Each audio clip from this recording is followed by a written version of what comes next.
Welcome to Radical Responsibility, the podcast dedicated to ridding the world of blame and shame, where we explore the issues you care about from a unique perspective.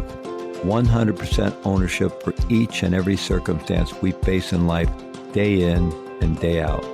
Hi, welcome to the Radical Responsibility Podcast. This is your host, Fleet Mall, and today I'm speaking with David Allen. You know, if you've ever struggled with getting things done, this is the one you want to listen to. David Allen is renowned for his model for getting things done. Best-selling books, program, coaching. He's really has transformed the corporate world and, helped many businesses and many individuals figure out how to become more productive and how do you really structure productivity into your work life and how do you really understand it on a deep level. So dealing with all the things that tend to undermine productivity and then setting ourselves up for success. He's got a whole system built around the idea of getting things done. So if that's an area of interest for you, being more productive in your life, you want to listen to David Allen. Thank you for joining us. Thanks, Lee. Thanks for the invitation. Always happy to share this information with those who might be interested, for sure.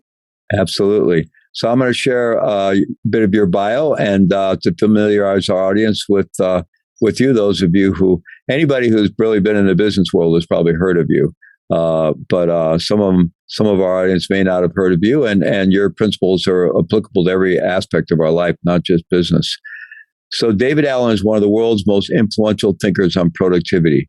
David's 40 years experience as a management consultant and executive coach have earned him the titles of Personal Productivity Guru by Fast Company and one of the top 5 executive coaches by Forbes magazine. His best-selling book, The Groundbreaking Getting Things Done, and its methods spawned a movement with millions of practitioners and fans around the world.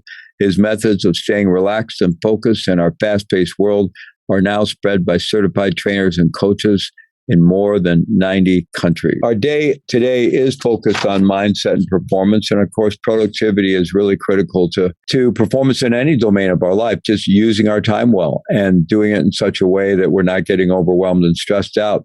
So, and your system has just helped so many people. How did you find your way into that kind of work and then developing that system in particular?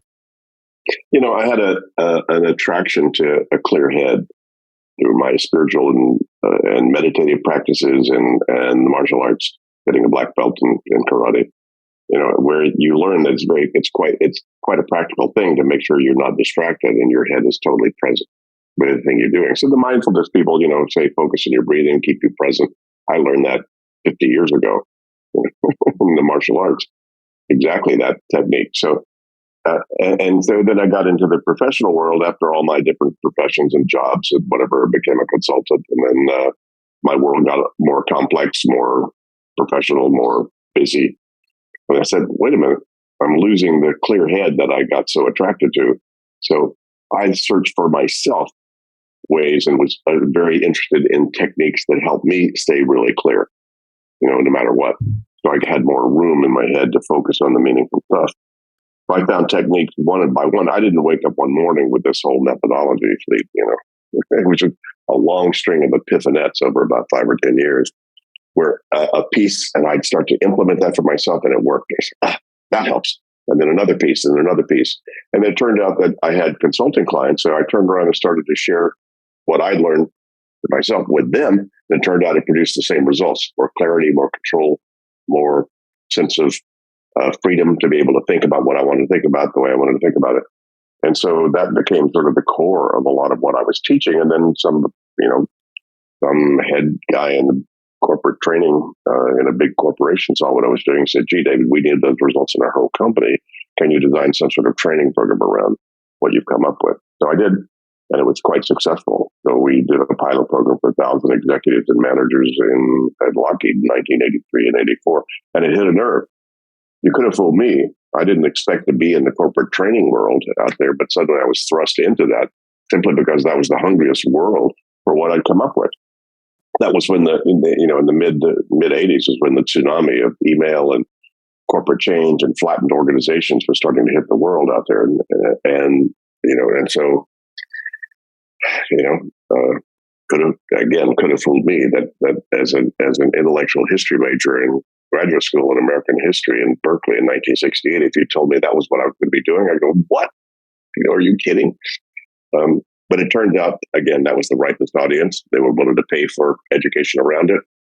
And so I, then spent the next 20, 25 years training hundreds of thousands of people, mostly in U.S. corporations and businesses, even startups and entrepreneurs, whatever. And then my consulting became more a lot of coaching for mid to senior level people that wanted to have me sit desk side with them and hands-on implement the methodology I'd come up with. And so, then at some point I had Fleet, I didn't know I didn't recognize what I'd come up with. It took me 20 years to figure out that what I'd figured out, nobody else seemed to have figured out. And it was unique and it was bulletproof. If you started to implement any of this, anybody in any situation in their life or circumstances, that would create more control, more focus, more ability to stay, meaningfully engaged in whatever they wanted to be meaningfully engaged with. So, and so somebody said, David, you ought to write a book. So I did. So in 2001, we published the first version of Getting Things Done, Art of Stress-Free Productivity, which was basically just to get it out of my head. What I'd learned in 20 or 25 years of my work out there, thousands of hours with the best and brightest folks on the planet implementing this stuff. So I wrote the manual. And then that sort of changed the world, because then the world sort of caught on to this stuff. And then they brought me into more the world stage of people who were interested in what this was doing. So that's a very short version, Fleet, of a very long story. I'm sure that's really the shorthand version. And I'm not surprised to learn that you have a background in meditation and martial arts. It's certainly reflected in the nature of your work, and that's something that our audience will resonate with a lot. So, interestingly, you published a book. I started my consulting and executive coaching career right around 2000. And so your book arrived just in time to be one that was really helpful for many of my clients. So your system is designed to help us get things done in a more stress-free way and to avoid the overwhelm that can really undermine productivity. So could you just tell us a bit about, what is getting things done? What are some of the essential elements of the system? I realize, you have a whole book on it, but maybe what a couple of the core principles to give us a sense of what we're talking about here. Yeah, sure. And, very appropriate that mindset, and performance, tie into all this, because it really is about the thinking process that you need to apply to all the stuff you're dealing with. There's nothing new in the world except how frequently things are new and how much volume there is in the new stuff.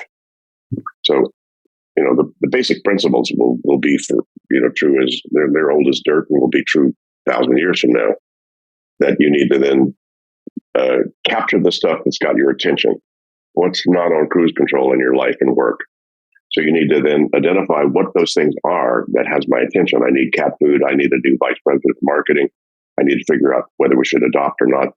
Those are the things that are on people's minds. And most people don't realize how many things are rattling around in there in terms of their own internal commitments about those kinds of things. So it's step one of the process is to identify those and get them out of your head. Your head is a crappy office. Your brain was designed to have ideas, but not to hold on to them. Your brain did not evolve to remember, remind, prioritize, and manage relationships between more than four things. That's now new scientific data of the cognitive scientists. Your brain evolved to do very cool stuff. To take long-term history and pattern recognition, say that's a tiger, that's a light, that's a computer, that's a person, as opposed to vibrations of light and sound. So your brain is doing very sophisticated stuff, but it doesn't do the remember, remind, prioritize stuff very well. And so most people are still trying to use their head as their office. And that's where a lot of the overwhelm and stress is coming from, because they're trying to manage a whole lot more stuff than your mind is actually designed to do. So anybody listening or watching this that maintains a calendar, you're already demonstrating what I'm talking about. If your head could do it, throw away your calendar. Oh no, because I don't want to miss an appointment. That's right. So you need some sort of an external brain, some sort of an external reminder system of all the things that you're committed to do. And most people have, a calendar and maybe a relatively incoherent to-do list as the best of what they're trying to do to manage all that. And that is truly less than suboptimal. in terms of managing the complexity of what people are dealing with these days. So step one, capture the stuff, get it all out of your head, write it down somewhere, put it someplace that you trust you won't lose it. Step two is that once you write it down, then you need to decide what do I need to do about that? If anything, is that a dumb idea? Trash it? Is that maybe I could do that two months from now, incubate it, park it somewhere, remind yourself later. Or is that something I need to move on? I need to get new glasses. We need to clarify with my life partner whether we should adopt or not. And then you need to make some decisions. This is where the mindset and the thought process comes into play. Actionable stuff. What's the next action you would need to take to get closure on it? And what's the outcome that you're committed to complete? So action and outcome, actually, those are the zeros and ones of productivity, Fleet. Come on. What are we trying to accomplish?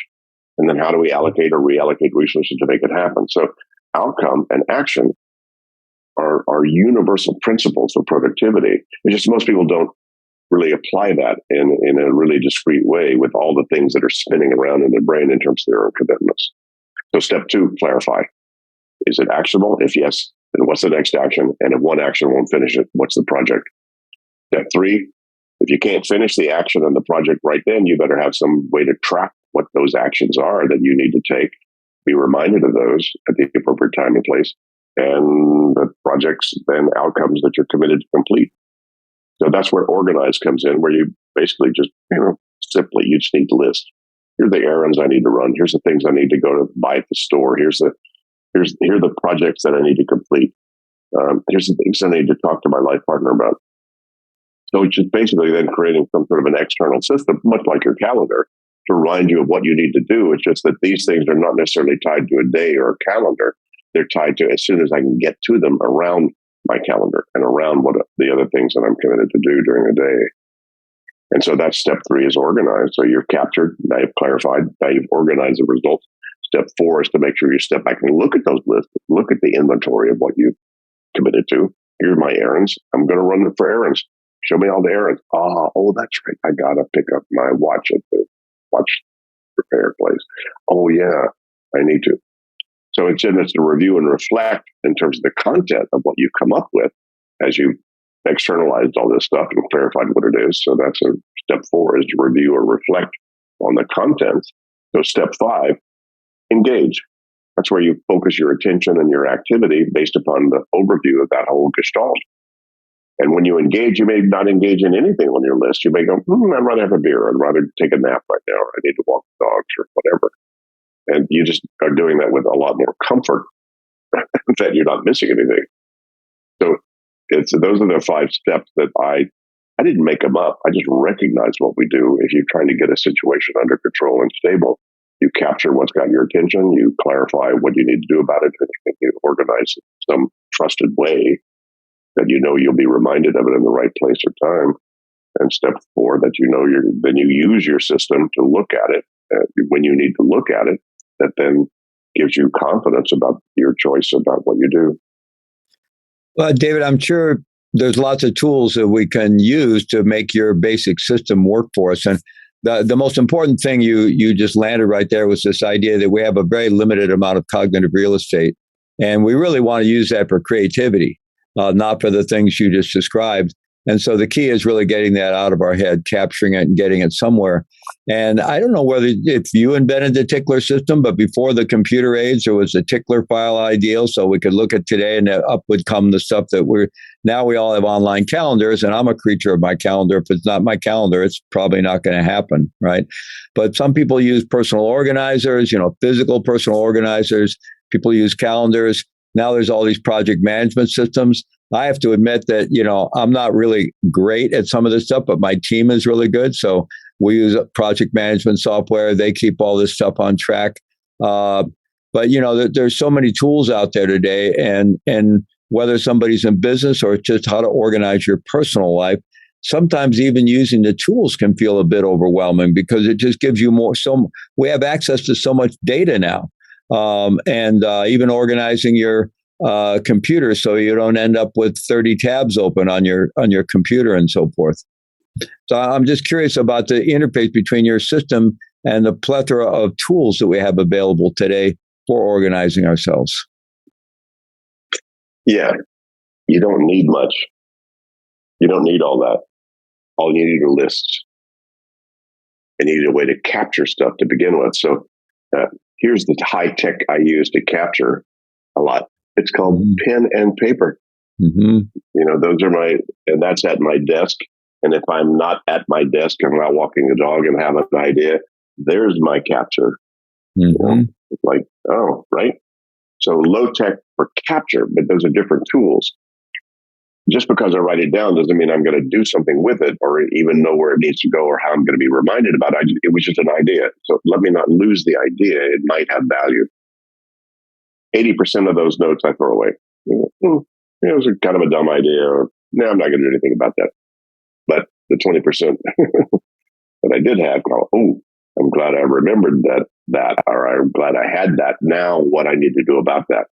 So then it needs to go into my system. So using my physical in tray, which is where those notes will go, if I don't finish what's on the note right in the minute that I have the thought, then it goes right into my in tray as a reminder. And then getting all that emptied is what I need to do. And getting it emptied then means the thought process. And by the way, none of those tools, your project, I don't care how good your team is, your project management tool is not going to tell you who's going to do what when exactly. What the specific next action is. They have to decide that. They have to look at what's in that tool. That's mine. That's theirs. Okay, if that's mine, what do I need to do next to then be able to mark that off so that the team is aware of what's going on? So there's still an individual accountability, no matter how good the tools are, to make sure you got it. And by the way, no tool is going to tell you what to buy for your mom's birthday. I'm sorry. Not. They're not. What the tools can do and where they're going is decision support.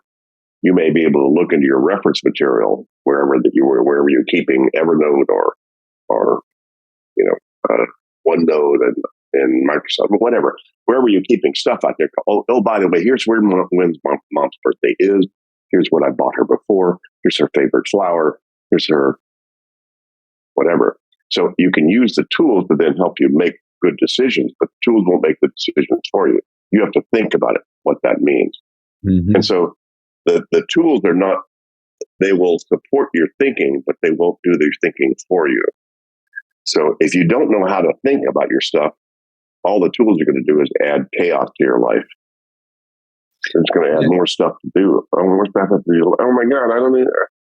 Now I have to learn that. Where do I put this? And yeah. So once you get this methodology I'm talking about, you can make any tool work. It doesn't matter, because the tool won't be the impediment. The impediment for most people is the thinking process they're not doing about their stuff. That's right. That's really fascinating. And, because we all find our way into different tool systems that work for us if we're actually thinking about and applying something. I mean, I used to be a piles person and working with people, clients, some people are just piles. They got their pile, they work their way down through the pile. I really try to avoid any piles accumulating on my desk anymore. And fortunately, I have a team to help with stuff. And I'm not good at using all those tools. I find them overwhelming, actually. But fortunately, I have people on my team who do and do a good job of it. But well, let me interrupt you there. The reason you had piles is you still didn't make decisions about what's in that pile and what you're going to do about it. Right. Yeah, some of those things in the pile are just reference you need to refer to in case the client calls, and you want to be able to have that access to. So you would need to have that in some sort of folder so that when the client calls, you can pull it out. Right. And you have access to that. You just haven't organized appropriately based upon what those different things mean. And that's the problem with piles and the stress they produce, is because they've got very different meanings inside of that pile. Some things you need to act on, some things you need to get rid of because it's now out of date. Some things you need to just have access to when you need it. Some things the things you need to act on, some of those you haven't decided what the next step is. And you could have delegated a lot of the stuff in those piles had you had this thought process built in. Well, I think we may be getting down to where the rubber meets the road there now, because, I think it is that where we get into overwhelm, I know from personal experience, is not being willing, for whatever reason, resistance or just not developing the good habit of engaging in that decision-making process to organize and prioritize things. instead just letting things accumulate. So that, regardless of what system we're using, that seems to be the thought process that really is where the rubber meets the road. Sure. No, if all of my digital stuff disappeared right now, that's fine. I'm just going to have a physical in basket, pen and paper. I'm not going to lose a step. All I have to do is take my system and use whatever tools are around to implement that system. But if you don't have a systematic thought process, or then way to organize your thinking, none of that's going to help. So getting things done, then, rather than so much being a particular system, it really is a mindset and a thought process. Indeed. Mm-hmm. And it is a systematic way to do that. Mm-hmm. So, there are core principles. If it's in your head, it's in the wrong place. That is a core principle. That's not yes or no. That's a got to, right? If it's in your head because your head has no sense of past or future when you're keeping it in there, so it tends to confuse it with all the other stuff you're committed to do, and it'll wake up at 3:00 in the morning. Oh God, I need to. Oh yeah, I should. Or whatever. So, step one is absolutely critical. How you capture this stuff is totally up to you. You could write it in your arm. You could write it down. You could use the digital capture tool, although most people who do that don't clean those up. So that's a bit of a black hole, but it can be if you've got the discipline and the thought process. So that tool is absolutely critical, but which one you use is up to you. And once you decide, oh, here's an errand I need to run, where do I need to keep track of errands I need to run? That's up to you. So which system you use is totally up to you. And there are hundreds out there, if not thousands already now, that have been built on my model. And they're all just list managers, just some bells and whistles on each one of them, but they're all about, okay, here's my list of errands to run. Great. I don't use anything more complex than I used from a previous system. We migrated to Office 365. So I just use my task in Microsoft. It just lists. Easy to make a list in there. And that's all I need. Then where you keep reference material, that's again quite up to you. You want to keep it in Evernote, you want to keep it in physical paper files. I do both. Mm-hmm. So what the tools you use is truly up to the individual in terms of what works for you. But the thought process is absolutely critical. If you don't distinguish between what's reference material on your desk and what's actionable on your desk, then you've added stress to your life. Well, let's talk about two more things that essentially are tools, but they're very familiar areas for a lot of us that can create a lot of stress.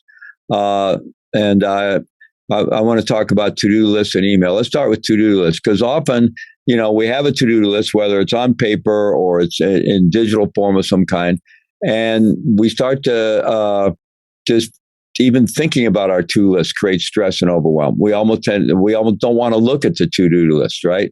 And so there's got to be some lack of mental organization behind that's creating that sense of overwhelm and resistance. Because a lot of people just have negative associations with to-do lists. In fact, there's even teachers out there that say, throw away your to-do list. You don't want to live by a to-do list and these kind of ideas, because there's so much negativity associated with people's to-do lists. Well, then they should throw away their calendar too. Don't be intellectually dishonest. Yeah, I never, right. It never made sense to me when I heard that. But anybody that said throw away your to-do list, it's like, grow up. Who are you kidding? No, but you're right. Most people's to-do lists are still incomplete, incoherent lists. They can create as much stress as they may ever leave to begin with. You'll see things on a to-do list like mom. Oh, good. I'm sure you had one. Good historical data. Why is it on the list? Oh, her birthday's coming. Well, what are you going to do about mom's birthday? I don't know. Yeah, right. So what you're looking at is something that's reminding you of decisions and thinking you haven't finished about commitments you've got. Mm-hmm. Right. So I just figured out what the algorithm was about what's the thinking you need to finish. What do you need to think about mom's birthday? Are you going to do something about that? Yeah, I guess we should celebrate it. Oh, fabulous. Now you got a project. What's your next action? I should call my sister, see what she thinks we ought to do. Oh, good. Now you have an action. So now you've got this thing that you captured. You captured the idea of mom. Good for you. You got step one. But if you don't go to step two, where you decide, okay, so what exactly are you going to do about that? So anybody listening or watching this, pull out your to-do list right now. What you're seldom going to see on there are any next action. You're going to see things that need some more thinking to decide what's the next step you need to do about that. Is that surf the web? Is that talk to your sister? Is that draft, a document? What's the next thing? If you had nothing else to do but that, I'm going to pay you $1 million to get going on that thing on your to-do list. Where would I see you go, or what I see you do? And most people resist that thinking. And that will not show up by itself. That's what knowledge work is where you have to think about stuff to know what to do, as opposed to the old days where you just crank widgets, an uncranked widget shows up, you know what to do. That's not the way life is these days. So now, as knowledge workers, you actually have to think. Sorry, don't shoot the messenger, but you actually have to think. Thinking is kind of tough work. But this is a cognitive muscle you can actually train, Fleet, about how to think about, wait a minute, what is that? What's the next step I need to take? Will that finish this thing? Okay, then what's the project? And let me put the action where I need to be reminded to call my sister. Let me put the project on a project list that I look at least weekly to see where I am against my commitment with myself. That you're not born doing that. Mm-hmm. That's something you actually need to learn, like learning to cook spaghetti or learning to raise kids or learning to speak Dutch. None of those show up by themselves. You actually have to learn to do this. So what's strange is that I actually uncovered an algorithm about how you define your work that's not obvious. That need to actually think about things.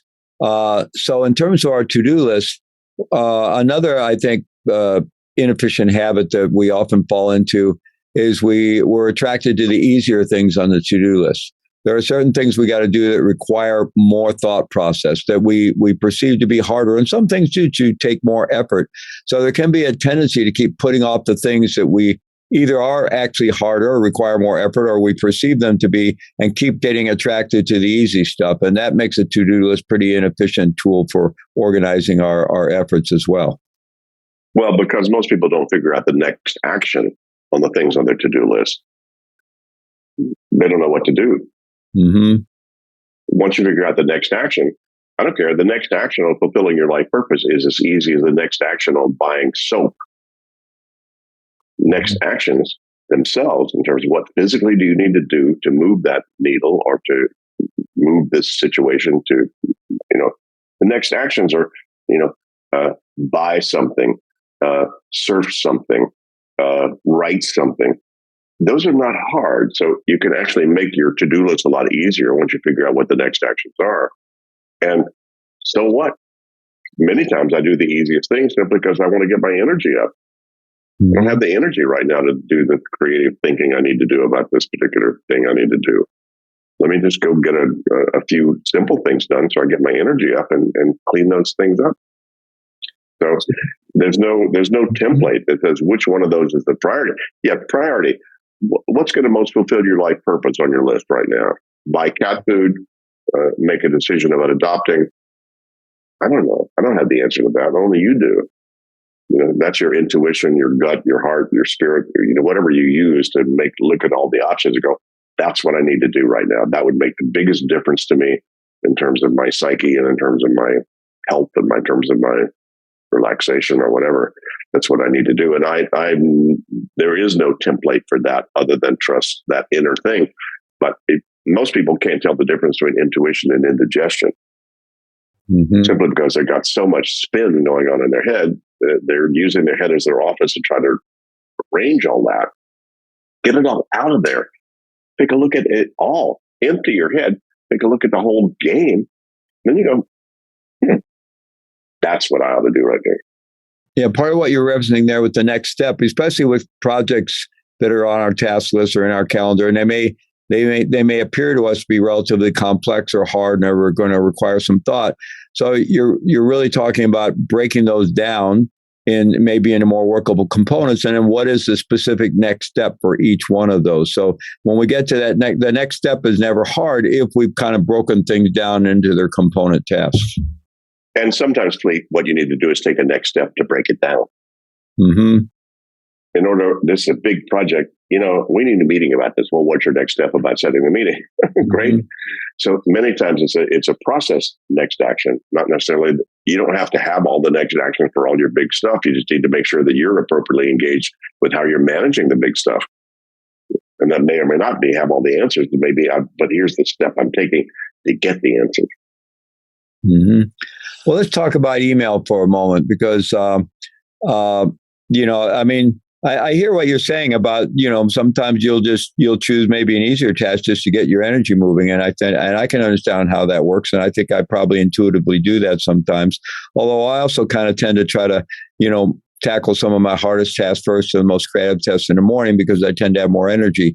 But one thing that can be a huge time suck is just going into email, because responding and answering and looking at email can be a fairly mindless activity. And so I think a lot of us get lost in our email, and we get so much email today. And if we're not organized, if we don't have a task structure for organizing our email box, it's going to be overwhelming. But even if it is, it can be the path of least resistance just to get lost in email today. No, you're right. And there's no difference. It's like, Fleet, do you only take out part of your garbage, the really smelliest stuff? No, not usually. Right. What do? You take out the whole garbage, so you're ready for the next good or bad stuff. Right. Mm-hmm. How about your physical mailbox? Do you only take out the stuff that you might be interested in and leave the junk mail in there? If I thought somebody would take the junk mail away for me, I would, but no. Yeah, I don't think so. So what's the difference? Volume. Mm-hmm. That's all. Just the volume of email that we get. But learning to go, that's trash. That's a reference material. That's an incubate. I might want to see that later. Oh, yeah, I do need to do something about that. Can I do it in 2 minutes or less? Let me do that right now. Going to take longer than 2 minutes to do it. Let me put that on an action list or an action folder in terms of my email. So making decisions, it's these same decisions you need to make about anything. Your to-do list or anything you've captured. Same thing is true with your email. It's just an inbox. No difference between that and your physical in tray or your physical mailbox or your whatever. Most people are just not aware how much more freedom you have when you clean out your garbage, when you clean out your whatever, when you clean out all the residue, when you clean all the old stuff and get very current. It makes it much easier to focus on the higher horizon stuff. I'm a big higher horizon guy. I mean, you want to know your priorities? Why are you on the planet? Where do you want to be 5 years from now, you and your life partner, in terms of lifestyle or career or company? Right. Well, great. What do you need to do in the next year or two to make sure that happens? So these are the horizons of commitments that we have, or as we tell ourselves we maybe should have, if you want to feel comfortable about what you're doing in your life right now. But at the same time, if you're not handling the day-to-day stuff, it's very difficult to have the bandwidth to think about those higher horizons. So, if this is year-end stuff, my biggest coaching for New Year is clean up. That absolutely no New Year's resolutions, except maybe get current with your basement, with your cellar, with your anything. Clean up. Get the old stuff brought up to date and clear the decks. That will make it much easier for you to then set appropriate goals or set appropriate kinds of things you might want to do or focus on. But I wouldn't even be too committed to those as long as you're willing to be flexible and change them as life changes. Well, I love what you pointed to there, the interdependent relationship between having the cognitive space and even the physical space to really think about those horizon issues, but then they so critically inform the way we organize our lives. And so it's an interdependent thing, and we got to do both. And also, we have a day on the summit that's focused at least somewhat on simplicity and the kind of decluttering movement, right? So there's a lot of work around decluttering our homes, decluttering our office, decluttering our physical space. And what you're talking about is really decluttering the mind as well, or doing both, obviously. And it's, if we're willing to, I think that's the big hurdle for so many of us. that we're not willing to take those steps to make that effort that will then make everything much easier. So we sit back on the other side of that effort, feeling overwhelmed and feeling stressed because we haven't decluttered our mind, we haven't decluttered our home, we haven't decluttered our office, and so forth. So it really is that making that commitment to making that effort to start using some of these principles to really make our life work better. Sure. And by the way, the only issue I have with a lot of the decluttering consultants out there is, example, Paul Smith, great designer. I love his socks. They're so creative, in the UK.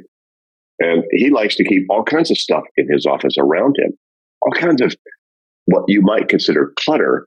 They're like child's toys. They're like all kinds of things because he likes that kind of environment to help him think. He just doesn't have any issue with any of those things sitting around him about if something needs to change about that. That's just input for him.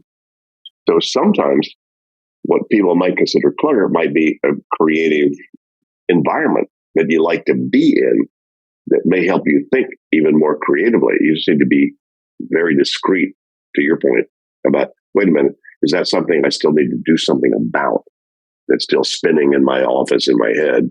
Or is that just fun, cool input, enjoyable input and creative input to help me think more about what I might be doing? So be careful about decluttering is the total answer. Yeah, we all have our own style, our own way of being. So it's going to be a really individualized process for any of us. We all have to find our own systems. I think it's the core principles that are more universal here that you've been talking about it again and again. I'm curious as to, I'm sure, you said that this really began with your experience as a meditator and a martial artist and learning to clear your mind that way. And then really applying that to productivity and business and organization and your consulting work and so forth. I assume you're still a meditator and I don't know whether you still engage in martial arts or not, but I'm wondering how these two things have interfaced throughout your career. And, it would seem, again, coming full circle, a lot of us who aspire to have a meditation practice, we never really get going with it because, I'm too busy and my mind's too scattered to meditate, right? So again, it's that chicken or egg kind of full circle thing. And so I'm curious if you could talk about the interrelationship between a lifelong path of aspiring to greater productivity as well as being a meditator and so forth. Well, let's bring it down to a very practical thing that the cognitive sciences have uncovered in the last decade. A good friend and of mine is Theo Compernoli, who teaches psychiatry, psychology, cognitive science at the University of Brussels. Brilliant guy. And his latest book called Brain Chains, like chains around your brain, was the accumulation of 600 or over 600 studies that he studied to come up with the fact that your brain needs rest in order to optimize its ability. And how your brain needs rest means sleep. It means stop thinking about what you're thinking about, think about nothing. Just, get off the wheel, essentially, of that spin about thinking about, and be able to stop that process because we got three brains. Essentially, you have the forebrain, which is the latest thing that evolved, which is decision making and strategy and so forth, and the limbic brain, which is I just need to procreate and eat and survive. You got both those going on for everybody right now. A lot of you know your forebrain says do this, but your limbic brain says I ain't going to do that. Mm-hmm. And then there's the archive brain, because everybody is dealing with such a complex world these days. The amount of inputs that we're all getting in terms of decision we're making, thinking we need to do, given the inputs that we need to do, all that stuff is coming in. And you don't have the time or the bandwidth as that's happening to be able to make sense out of all that and tie all the stuff together in some appropriate way for yourself psychologically. That's why you need every 90 minutes to get up and walk around for 5 minutes. That's why you need to take a nap for 20 minutes to an hour in the afternoon, better than a cup of coffee. That's why you better be getting 7 to 8 to 9 hours of sleep a night. so that your archive brain is able to then put all that stuff together. That's why sleeping on a problem will often give you the result in the morning. They know you need to focus on the intention to solve the problem, but then go to sleep and then let the archive brain put all that stuff together, because what that does is your archive brain then moves past your conscious conditioning. And it allows you to see relationships that your conscious mind wouldn't necessarily have because of your conditioned responses. So it allows you to bypass all of that. That's where the ahas often show up. But anyway, so, to your point, if you're not letting your brain relax, and of course, the way I let my brain relax is to take all this stuff that I am involved in, making sure I've got that all in the system, and they go, I didn't need to see it in that till tomorrow. And I'm done. And then my brain is like free to then think about whatever it wants to think about, or put together relationships of whatever it wants to do. Some of my best thinking is done at night after I put the dogs to bed, put my wife to bed. And I'm just sitting there with a glass of wine going, okay, nothing. And then let show up what shows up. That to me is one of my richest times. Yeah, I think a lot of it, I'm listening to you, a lot of it is about creating that space in our lives, creating that space in our head, that space in our mind, that space in our lives to allow for that natural creativity and natural processing. And I have a very similar experience of when some of my best thinking or my most creative ideas arise. And if I'm not taking care of myself, if I'm not consistent with my meditation practice, if I'm not getting sleep, if I'm not well organized, I'm not going to be at my creative best at all. And it's really, it really is about creating that space in our lives. And I wonder if there's some value, not that we can, what we can all aspire to whatever level of accomplishment, productivity makes sense in our lives. But even within that, there may be some less is more principle, because we're just more and more and more. It's probably because we're not well organized. Well, productivity has just got a bad rap. Fleet, there's got a lot of garbage around that word. Most people think, harder, sweat more. No. If you go to a party to boogie and boogie, it's an unproductive party. You go to a vacation to relax, you don't relax, that's an unproductive vacation. Productivity simply means produce whatever either outcome or experience you're after. See, I'd like to be happier today. Great. How you doing? But what might you need to do to be happier today? So, productivity, if you really think about it in the largest context, has a lot to do with just, okay, well, what are you after? What are you trying to do? So, to your point, if people are just in the busy trap, running around the rat cage, with all that stuff, what do you want? I'd love to be able to relax about this. Great. Well, good. What do you need to do about that?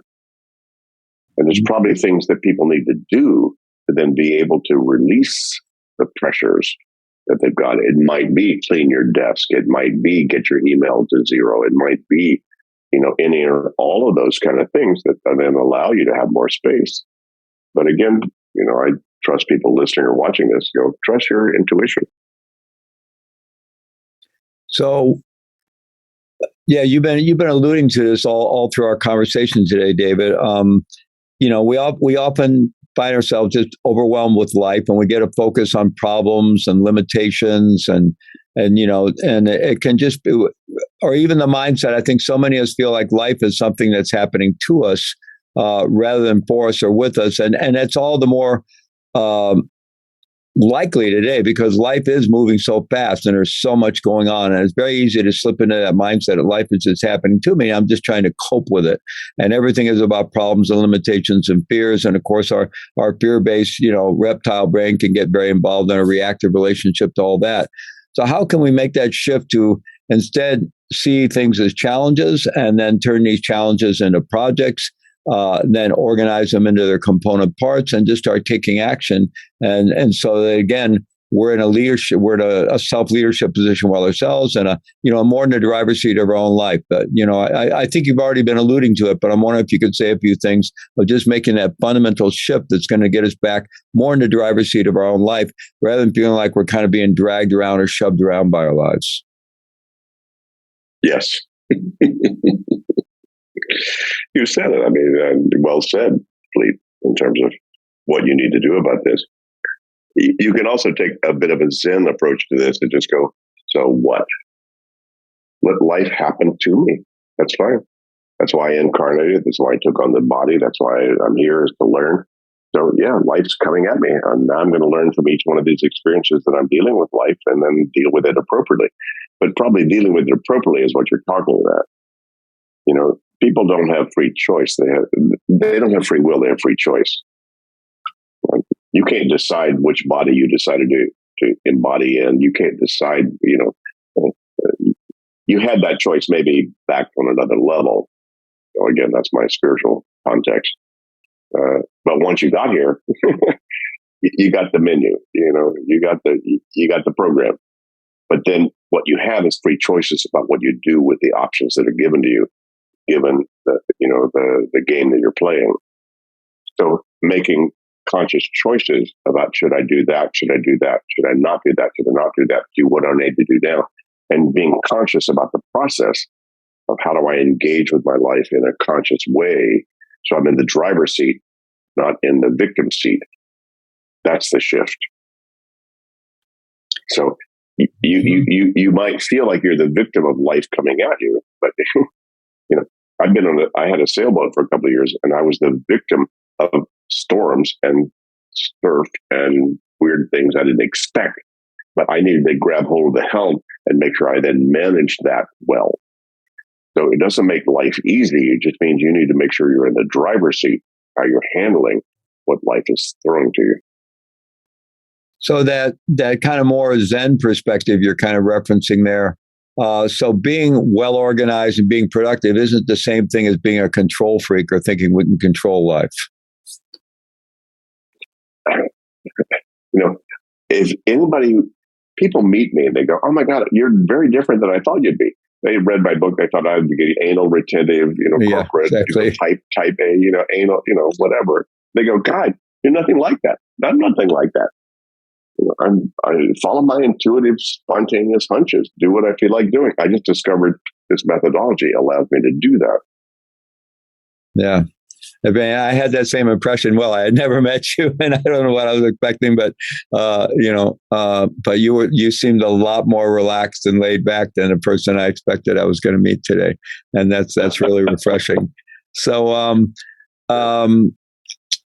so here we are. January 2023. People are experiencing this summit, and what might be the best way for them? They're listening to all this and wow, this makes a lot of sense. And what might be the best way to just get started, to just begin to start to use some of these principles? Because people are going to get a lot of inspiration from the summit. They're going to want to take next steps, and they're going to want to, make some steps towards being our best selves, having our best life, and so forth, or having the best version of that. And what might be just some simple ways to get started? Well, first of all, the new edition of my book, of Getting Things Done, 2015, is a manual for all of this. Not everybody's going to necessarily want to implement all that, but just look, if you're interested in the whole game, as best that I've just described it and experienced it in my life, get the book. If you want to say, okay, well, how do I kind of maybe get started on this? I said, well, look, any of these principles we've talked about, get a pen and paper, write stuff down that's on your mind. Just empty your head. And then sooner than later, look at what you wrote down and say, what do I need to do about that? What's the next action? So train yourself to the thought process simply by going, okay, this thing has my attention. What do I need to think about that? And then have some sort of a list manager. Just start to keep lists if you don't have them already. That says, here are the errands. Wow, and here's what I need to talk to somebody about. Here's the website I need to search. I don't know. And then, those are the basic things. They won't take long. You could implement this in 10 minutes. You just have to do those things. And those are not hard. They're not a foreign language. They're not a new technology you need to learn. You all know how to do these that I just said. So that's how you get started. And then, if you want to connect in with, I got, hundreds of hours of YouTube stuff, 2-minute things, cool stuff.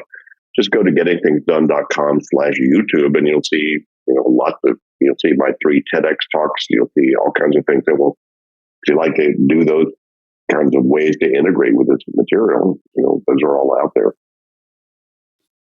Well, this has been a delight, David, and a pleasure to meet you. And your principle has been very helpful to me over the years and to all of my clients. But I think this is obviously applicable to anyone. And we all have busy lives today, unless we're really unusual. And, parents and responsibilities with children and our financial life and all the rest of our life. And clearly these principles are applicable for any of us. It's not just for corporate executives. So I really encourage everybody to think about this. Yeah. Yeah. Well, it's been a delight to finally meet you. And thank you so much for being part of our summit. Thanks, Lee. Yeah, it's been fun. Good luck, everybody. Okay. Be well.